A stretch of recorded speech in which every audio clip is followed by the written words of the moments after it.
Good morning বন্ধুরা। আজ হলো 25 নভেম্বর মঙ্গলবার। আজকের সকালের বিশেষ বিশেষ খবরগুলি হলো: পশ্চিমবঙ্গে চলতি এসআইআর বা ভোটার তালিকার বিশেষ নিবিড় সংশোধন প্রক্রিয়ায় এবার সামনে এলো উদ্বেগজনক ছবি। কমিশনের প্রাথমিক পর্যালোচনায় দেখা যাচ্ছে এ রাজ্যে এসআইআরে বাংলায় বাদ পড়েছেন অন্তত 10 লক্ষ নাম। মৃত, নকল, স্থানান্তরিত ও নিখোঁজ ভোটার মিলিয়ে এই সংখ্যা আরও বাড়তে পারে বলে আশঙ্কা। নির্বাচন কমিশনের মতে এখনও পর্যন্ত যে তথ্য হাতে এসেছে তার ভিত্তিতেই এই বিশাল সংখ্যক ভোটার বাদ পড়ার ইঙ্গিত মিলেছে। কমিশন সূত্রে প্রাপ্ত তথ্য অনুযায়ী খসড়া তালিকা তৈরির আগে যে ভোটারের নাম বাদ পড়তে চলেছে তাদের মধ্যে 6.5 লক্ষই মৃত ভোটার। বুথ স্তরের আধিকারিকরা বাড়ি বাড়ি গিয়ে এনুমারেশন ফর্ম বিলির সময় যে তথ্য সংগ্রহ করেছেন তাতেই মৃত ভোটারের সংখ্যা এত বেশি ধরা পড়েছে। বাকিদের মধ্যে রয়েছে নকল ভোটার, অন্যত্র স্থানান্তরিত ভোটার এবং দীর্ঘদিন ধরে অনুপস্থিত বা নিরুদ্দেশ নাগরিক। এসআইআর এখন পর্যন্ত বাংলায় বাদ পড়েছে 10 লক্ষের বেশির নাম। উদ্বেগ বাড়ালো কমিশনের নতুন তথ্য। এসআইআর ইন বেঙ্গল নিয়ে সবচেয়ে বড় প্রশ্ন এখন, শেষ পর্যন্ত এই সংখ্যা আরও কত বাড়বে? কারণ এখনও পুরো ডিজাইনেশন হয়নি। পরবর্তী খবরটি হল, বদরপুর রেল কলোনির বাসিন্দারা ফের উচ্ছেদের আতঙ্কে। এনএফরেলের লামডিংয়ের স্টেট অফিসার গত 18 নভেম্বর এক নোটিশ জারি করে নির্ধারিত রেলের জমি 3 ডিসেম্বরের মধ্যে খালি করার নির্দেশ দেন। এই নোটিশ পৌঁছাতেই এলাকা জুড়ে চরম উদ্বেগ ও আতঙ্কের সৃষ্টি হয়েছে। নোটিশ পেয়ে অসহায় বাসিন্দারা স্থানীয় বিধায়ক কমলাক্ষ দে পুরকাইস্তের শরণাপন্ন হন। বিধায়ক তাদের আশ্বস্ত করে জানান, রেলের এই মুহূর্তে এই জায়গার প্রয়োজন নেই। ভবিষ্যতে যদি প্রয়োজন দেখা দেয় তাহলে আলোচনার মাধ্যমে সমাধান বের করা হবে। তাও যদি না হয় আমি নিজে আন্দোলনে নেমে এই উচ্ছেদের বিরোধিতা করব। তিনি আরও জানান, এ বিষয়ে তিনি আগেও মুখ্যমন্ত্রীর সঙ্গে আলোচনা করেছেন এবং রেল কর্তৃপক্ষকে মানবিক দৃষ্টিভঙ্গি গ্রহণের আহ্বান জানান। স্থানীয়দের মতে হঠাৎ করে উচ্ছেদের নোটিশ আসায় শিশু, বৃদ্ধসহ সাধারণ মানুষের মধ্যে আতঙ্ক ছড়িয়ে পড়েছে।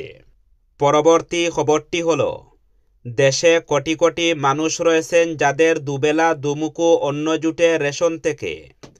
তবে চলতি বছরই কেন্দ্রীয় সরকার রেশন কার্ড নিয়ে এক বড় সিদ্ধান্ত নিয়েছে।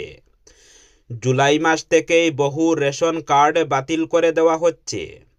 22 জুলাই জারি করা নির্দেশিকায় কেন্দ্রের তরফে বলা হয়েছে, যদি কোনো গ্রাহক টানা 6 মাস রেশন না নেন তাহলে রেশন পরিষেবা স্থগিত করে দেওয়া হবে।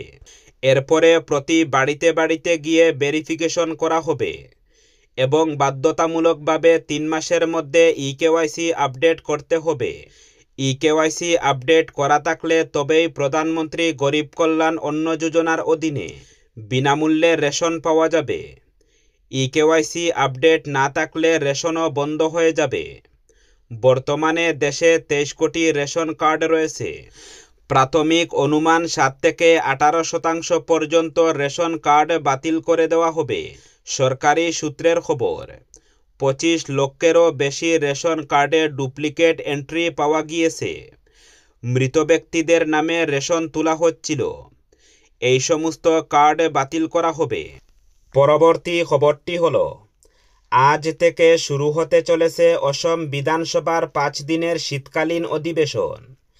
বিস্তৃত কর্মসূচি নিয়ে শুরু হতে যাওয়া এই অধিবেশন প্রথম দিনই আবেগঘন পরিবেশের সৃষ্টি করবে বলে অনুমান করা হচ্ছে। এবারের অধিবেশন শেষ নিঃশ্বাস নেওয়া শিল্পী জুবিন গর্গকে শ্রদ্ধা জানিয়ে শোকাবাণীর মাধ্যমে শুরু হবে। এরপর প্রশ্ন উত্তর পর্ব থাকলেও প্রথম দিনই অধিবেশন উত্তপ্ত হয়ে উঠতে পারে বলে অনুমান রাজনৈতিক বিশেষজ্ঞদের। 2026 সালের নির্বাচনের আগে আয়োজিত এই অধিবেশনে বিজেপি নেতৃত্বাধীন সরকার কয়েকটি রাজনৈতিকভাবে গুরুত্বপূর্ণ বিল উত্থাপন করতে চলেছে। এর মধ্যে রয়েছে বহুবিবাহ নিষিদ্ধকরণ বিল, তথাকথিত লাভ জেহাদ রোধে আইন, অসমের সত্র এবং ঐতিহাসিক বৈষ্ণব মঠ রক্ষায় বিশেষ আইন, এছাড়াও ৮০-র দশকে বিদেশি বিতাড়ন আন্দোলনের সময় সংগঠিত হিংসার বিষয়ে নাগরিক সংগঠন কর্তৃক গঠিত বিচারপতি টি.ইউ. মেহতা কমিশনের রিপোর্ট ও বিধানসভায় পেশ করা হবে। অল অসম স্টুডেন্ট ইউনিয়ন আসু ইতিমধ্যেই এই সিদ্ধান্তকে স্বাগত জানিয়েছে এবং রিপোর্টটি জনসমক্ষে প্রকাশ করার দাবি তুলেছে। পরবর্তী খবরটি হল, সোমবার সকালে শ্রীভূমি শহর সংলগ্ন পেটেলনগরে লোকনাথ পেট্রোল পাম্পের পাশে সড়ক দুর্ঘটনায় মৃত্যু হল এক লরি চালকের। ঘটনার বিবরণে জানা যায়, ত্রিপুরা থেকে শিলচর অভিমুখী NL01 AE0243 নম্বরের লরির সাথে AS01C 5076 নম্বরের ওপর একটি লরির মুখোমুখি সংঘর্ষের ফলে উভয় লরি জাতীয় সড়কের পাশের খাদে পড়ে। এতে একটি লরি চালকের ঘটনাস্থলেই মৃত্যু হয়। দুর্ঘটনার খবর পেয়ে ঘটনাস্থলে উপস্থিত হয় সদর থানার পুলিশ। ঘটনাস্থল থেকে পুলিশ ও স্থানীয় মানুষের সহযোগিতায় মৃত লরি চালকের মৃতদেহ উদ্ধার করে করিমগঞ্জ সিভিল হাসপাতালে ময়নাতদন্তের জন্য নিয়ে যাওয়া হয়। অন্যদিকে অপর লরি চালক ঘটনাস্থল থেকে গা ঢাকা দেয়। মৃত লরি চালকের নাম আব্দুল হাকিম, বাড়ি ত্রিপুরার কুমারঘাটে বলে জানা গিয়েছে। বর্তমানে মৃত লরি চালকের মৃতদেহ করিমগঞ্জ সিভিল হাসপাতালের মর্গে রাখা হয়েছে বলে খবর পাওয়া গেছে। পরবর্তী খবরটি হল, ১০৩টি কেন্দ্রে লড়ব, বাকি ২২টিতে জয় সম্ভব নয়, বললেন মুখ্যমন্ত্রী ডক্টর হিমন্ত বিশ্ব শর্মা। জনগণ যাকে ভালোবাসে তাকেই টিকিট দেওয়া হবে। সোমবার এই দাবি করলেন মুখ্যমন্ত্রী ডক্টর হিমন্ত বিশ্ব শর্মা। তিনি বলেন, ১২৬টি বিধানসভা কেন্দ্রেই প্রার্থী দেবে বিজেপি। এর মধ্যে ২২টি কেন্দ্রে জয়ী হব না আমরা, কারণ জনবিন্যাস বিরূপ। তবে ১০৩টি কেন্দ্রে অগপ বিজেপি মিলে লড়াই করবে। ২৬শে যুব প্রজন্মের প্রার্থীদের টিকিট দেওয়া হবে কিনা এ নিয়ে তার দাবি। কতজন পাবেন সেটা বলা যায় না, কিন্তু যোগ্যরা টিকিট পাবেন। বিধানসভা ভোটের প্রস্তুতিতে ইতিমধ্যেই নেমে পড়েছে প্রদেশ বিজেপি। দলের ম্যানিফেস্ট কমিটি, ম্যানেজমেন্ট কমিটি ইত্যাদি গঠন করা হয়েছে। উপসমিতিও গঠন করা হয়েছে ৩৬টি। প্রার্থী নিয়েও আলোচনা শুরু হয়েছে। তবে বিধায়কদের ক্ষেত্রে রিপোর্ট কার্ড দেখে ফের টিকিট দেওয়ার বিষয়ে সিদ্ধান্ত নেওয়ার কথা বলা হচ্ছে দলের সূত্রে। দলের অভ্যন্তরীণ সমীক্ষার উপরও ভিত্তি করা হবে। তবে বিজেপির প্রার্থিত্ব নিয়ে মুখ্যমন্ত্রী সোমবার বলেন, জনগণ যাকে ভালোবাসে তাকেই টিকিট দেব আমরা। শর্ত হচ্ছে জনগণের ভালোবাসা থাকতে হবে। টিকিট বন্টনে যুবশক্তিকে প্রাধান্য দেওয়ার কথা আগেই বলেছেন মুখ্যমন্ত্রী। বিজেপি নেতৃত্বে ইতিমধ্যেই সিদ্ধান্ত নিয়েছে ১০৩টি কেন্দ্রে ভালোভাবে যুদ্ধ করা হবে। উল্লেখ্য, ডিলিমিটেশনের ফলে রাজ্যের ১২৬টি বিধানসভা কেন্দ্রের মধ্যে ১০৩টি কেন্দ্র হিন্দু সংখ্যাগরিষ্ঠ রয়েছে। তাতে বিজেপির পরিবেশ অনুকূল। বাকি ২২টি কেন্দ্র বহুলভাবে ধর্মীয় সংখ্যালঘু অধ্যুষিত। ফলে বিজেপির জয়ের আশা নেই। মুখ্যমন্ত্রীও আজ সেটা বলেছেন। তিনি বলেন, ১২৬টি বিধানসভা কেন্দ্রেই প্রার্থী দেবে বিজেপি। এর মধ্যে ২২টি কেন্দ্রে জয়ী হব না আমরা, কারণ জনবিন্যাস বিরূপ। তবে ১০৩টি কেন্দ্রে অগপ বিজেপি মিলে লড়াই করব। পরবর্তী খবরটি হল, অষ্টম শ্রেণী থেকে বাধ্যতামূলক হচ্ছে ভূগোল ইতিহাস। রাজ্যভাষা আইনের নিখুঁত রূপায়ণ। খিলঞ্জিয়ারদের জমি অধিকার দিতে ১৮৮৬ সালের ভূমি আইন সংশোধন। রাজ্যের খিলঞ্জিয়া জনগণের হাতে জমি কেনাবেচার অধিকার দিতে ১৮৮৬ সালের ল্যান্ড রেভিনিউ অ্যাক্টে সংশোধন করেছে রাজ্য সরকার। আসুর সঙ্গে বৈঠকে মুখ্যমন্ত্রীর প্রতিশ্রুতি। ১৮৮৬ সালের ভূমি আইনে নতুন অধ্যায় সংযোগ করে এই ব্যবস্থা কার্যকরী করা হবে। তাছাড়া অসমীয়া ভাষা, সংস্কৃতি, ঐতিহ্য রক্ষায় বিভিন্ন সিদ্ধান্ত নেওয়ার কথাও আশু নেতৃত্বকে জানিয়েছে সরকার।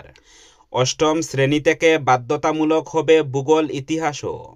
অসম চুক্তির ৬ নং দফা কার্যকরী করার রূপরেখা প্রস্তুত করতে আশুর সঙ্গে সরকারের বৈঠক চলছে। মূলত বিপ্লব কুমার শর্মা কমিটির রিপোর্টে দেওয়া বিভিন্ন পরামর্শ কিভাবে রূপায়ণ করা হবে সেটা আলোচনার বিষয়। গত ২২ নভেম্বর মুখ্যমন্ত্রীর সঙ্গে বৈঠক হয় আশুর নেতৃত্বের। মুখ্যমন্ত্রীর সঙ্গে সেই বৈঠকে কি সিদ্ধান্ত হয়েছে, ছাত্রনেতারা এক সাংবাদিক বৈঠকে সেটা আজ খুলসা করেছেন। মুখ্যমন্ত্রীর সঙ্গে বৈঠকে ইতিবাচক আখ্যা দিয়েছে আশু নেতারা। পরবর্তী খবরটি হল, রাজ্য জুড়েই ওয়াকফ সম্পত্তি নথিভুক্তির জন্য ৭ জেলায় হেল্প ডেস্ক চালু করতে চলেছে ওয়াকফ বোর্ড। সোমবার এক সাংবাদিক সম্মেলনে বিস্তারিত জানানো হয়েছে। ওই জেলাগুলিতে কামতি রয়েছে কাজের। মূলত হুগলি, জলপাইগুড়ি, মালদা, মুর্শিদাবাদ, পূর্ব বর্ধমান ও কলকাতা এবং পূর্ব মেদিনীপুর। রাজ্য ওয়াকফ বোর্ডের চেয়ারম্যান জাস্টিস শহীদুল্লাহ মুন্সি এই প্রসঙ্গে জানিয়েছেন, আজ অর্থাৎ মঙ্গলবার থেকে শুরু করা হবে। সেদিকেই নজর রেখে জেলার সংখ্যালঘু দফতরের একযোগে কাজ চলবে। ওয়াকফ বোর্ডের অফিসার ও জেলা সংখ্যালঘু দফতরের আধিকারিকরা ওই কাজে পূর্ণ সহযোগিতা করবেন। রাত ৮টা পর্যন্ত খোলা থাকবে। মসজিদ থেকে শুরু করে কবরস্থান সহ জনকল্যাণের উদ্দেশ্যে দান করা জমির পূর্ণাঙ্গ হদিস পেতে ও স্বচ্ছতা বজায় রাখতে এই সিদ্ধান্ত। কেন্দ্রীয় সরকারের পক্ষ থেকেও এ নিয়ে সুস্পষ্ট নীতির ঘোষণা করা হয়েছে। নতুন আইনে সেই কাজ চলছে জোর কদমেই।